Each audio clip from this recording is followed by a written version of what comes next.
नमस्ते। आज हामी जापानमा नेपाली कामदारहरूको अवसर अनि त्यहाँको वास्तविकता के छ भन्ने बारे अलिक गहिरिएर कुरा गर्दैछौँ। हामीसँग केही स्रोतहरू छन्, हेरौँ न त तिनले के भन्छन्।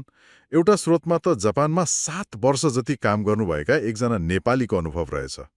सुरु यहीँबाट गरौँ न, किन यति धेरै नेपालीहरू जापान जान चाहन्छन् त? आम, हामीले हेरेको सामग्री अनुसार नै मुख्य कुरा त अब नेपालको भन्दा आम्दानी धेरै हुने भयो। त्यो एउटा ठूलो आकर्षण हो। हो त। अनि अर्को कुरा, जापानलाई पनि विदेशी कामदार चाहिएको छ।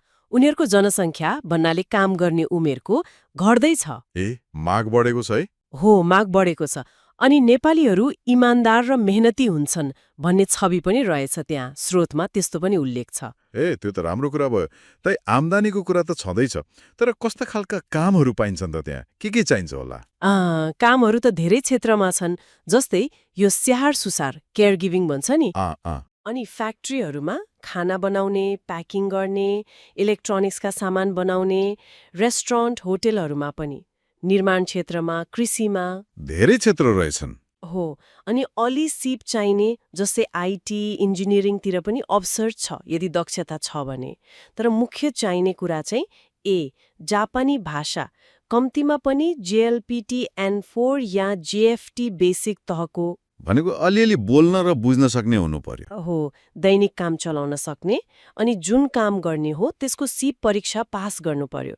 र सबभन्दा महत्त्वपूर्ण, सधैँ कानुनी बाटोबाट, आधिकारिक प्रक्रियाबाट मात्रै जानुपर्छ भनेर जोड दिएको छ। ल अब लागौँ पैसाको कुरामा। यो सबैभन्दा महत्त्वपूर्ण प्रश्न हुन्छ धेरैलाई। आम्दानी कति हुन्छ, खर्च कस्तो हुन्छ, अनि बचत चाहिँ साँच्चै कति गर्न सकिन्छ त? स्रोतहरूले देखाएअनुसार सुरुमा मासिक तलब करिब 1,80,000 येनदेखि 2,50,000 येनसम्म हुन्छ होला। भनेको नेपालीमा करिब 1.6 लाखदेखि 2.5 लाख रुपियाँ जति। घर भाडा ठाउँ अनुसार फरक पर्छ, 20,000 देखि 50,000 येनसम्म। खानामा 25 देखि 40,000 येन। अनि फोन यताउता जाँदा लाग्ने खर्च अरू पनि 20-30,000 येन। हिसाब गर्दा सैद्धान्तिक रूपमा मासिक 80,000 देखि 1,50,000 येनसम्म बचत गर्न सकिने देखिन्छ। ओहो, त्यो त राम्रै बचत हो नि। तर एउटा कुरा के छ भने, यो पैसा हात पर्नु अघि केही पैसा काटिन्छ अनिवार्य रूपमा। के काटिन्छ त? जस्तै आयकर 5 देखि 10% जति, अनि दोस्रो वर्षदेखि निवासी कर लाग्छ महिनाको 10,000 येन जति। हो र? अनि पेन्सनमा जान्छ महिनाको 16,000 येन जति। यो पैसा चाहिँ पछि नेपाल फर्किँदा फिर्ता लिन मिल्छ। त्यो त राम्रो भयो। अनि स्वास्थ्य बिमा, यो एकदम महत्त्वपूर्ण छ। महिनाको 10 देखि 20,000 येन। यसले चाहिँ 90% उपचार खर्च बेहोर्छ। भनेपछि वास्तविक बचत चाहिँ यी सबै कटाएपछि थाहा हुने भयो। हो, ठ्याक्कै। यी सबै कटाएर जे बाँकी रहन्छ त्यो हो हात लाग्ने बचत। बुझियो। अब तलब र बचत बाहेक जापान र नेपालको जीवनशैलीमा अरू के फरक देखिन्छ त? स्रोतहरूले के भन्छन्? फरक त धेरै छन्। तलब बाहेक रोजगारीको सुरक्षा एउटा कुरा भयो, यदि कानुनी रूपमा काम गरेको छ भने। अनि स्वास्थ्य बिमाको पहुँच, त्यो निकै ठूलो कुरा हो। हो नि, त्यो त एकदमै। पेन्सनको व्यवस्था, पछि फिर्ता आउने कुरा पनि छँदैछ। अनि काम गर्ने तरिका, कार्य संस्कृति चाहिँ निकै फरक छ। कस्तो फरक? जापानमा अनुशासन, समयको पालना एकदमै कडा। 1 मिनेट ढिलो हुनु भनेको ठूलो कुरा मानिन्छ। नियम कानुन मान्ने कुरामा पनि निकै कडाइ हुन्छ। अनि त्यो हायरार्की, पद अनुसारको सम्मान, त्यो पनि निकै मान्नुपर्छ। नेपालमा भन्दा अलि फरक अनुभव हुन सक्छ यो। अवसर र सुविधाहरू त राम्रै सुन्नियो, तर पक्कै पनि चुनौतीहरू पनि होलान् नि। सुरुमा जाँदा के कस्ता गाह्रा कुराहरू सामना गर्नुपर्छ भनेर केही छ कि स्रोतमा? छ, चुनौतीहरू पनि छन्। स्रोत अनुसार सुरुका दिनहरू खै निकै कठिन हुन्छन् रे। भाषा नजान्दा दैनिक जीवनमै समस्या। त्यो त होला नै। कामको प्रेसर पनि हुन्छ। कहिलेकाहीँ काम गर्ने घण्टा लामो हुन सक्छ। अनि नयाँ ठाउँमा एक्लो महसुस हुनु त स्वाभाविकै भयो। त्यहाँको एडमिनिस्ट्रेटिभ प्रोसेस, कागजपत्र बनाउने कामहरू पनि सुरुमा अलि झन्झटिलो लाग्न सक्छ। त्यसैले मानसिक रूपमा तयार भएर जानुपर्छ भन्ने सुझाव छ। पैसा कमाइन्छ भन्ने मात्र सोचेर हुँदैन।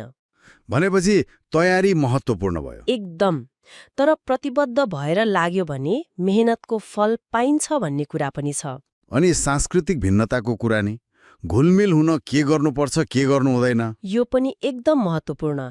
जानकारी अनुसार सार्वजनिक ठाउँमा बिस्तारै बोल्नु पर्यो, फोहोरलाई नियम अनुसार छुट्याएर तोकेको ठाउँमा मात्र फाल्नु पर्यो, समयको त कुरै नगर्नुहोस्, एकदमै पक्का हुनु पर्यो।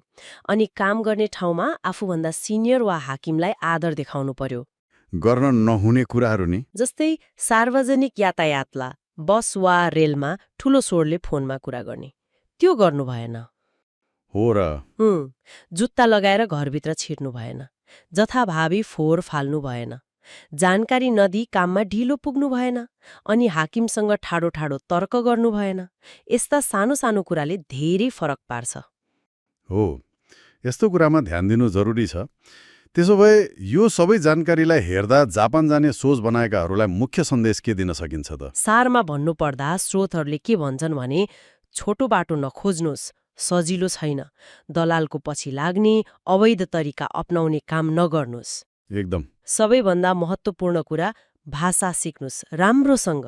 यो कामको लागि मात्र होइन, दैनिकी र घुलमिल हुन पनि चाहिन्छ। जापानको नियम कानुन मान्नुहोस् अनि सधैँ इमान्दार रहनुहोस्। हो, सही सोच र राम्रो तयारी गरेर गयो भने जापानले मेहनतको कदर गर्छ। तर यो रातारात धनी हुने ठाउँ चाहिँ होइन, धैर्य र निरन्तर प्रयास चाहिन्छ। निकै राम्रो जानकारी। यसले के देखाउँछ भने जापान जानु भनेको एउटा सपना पूरा गर्नु मात्र होइन, यो त भाषा, सिप, सांस्कृतिक समझदारी र मानसिक तयारीको पनि परीक्षा रहेछ। आशा गरौँ यो कुराकानीले धेरैलाई आफ्नो योजनाबारे अझ स्पष्ट हुन मद्दत गर्यो होला।